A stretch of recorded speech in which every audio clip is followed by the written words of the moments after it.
Welcome back to everyone. In this video I will guide you how to fix Bluetooth cutting on Motorola G87. Let's start the video if you want to fix this problem. So first of all, restart phone. Just click and hold side power button and volume up button at the time. Click on this restart icon. Again tap on this restart icon. You will see phone is restart. After restarting, enter phone pin. You will see your problem is solved. But if it not solved, if you want to fix this problem, go to app library. Here click on settings app. Now in setting, scroll down and click on system and update.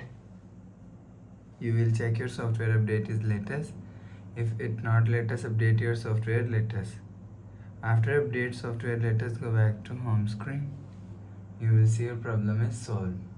But if it doesn't fix this problem, again go to app library, click on settings app.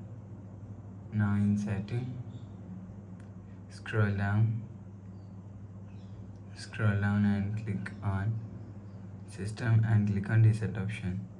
If you want to fix this problem, click on reset network settings, enter phone pin, click on this icon. You will see your problem is solved.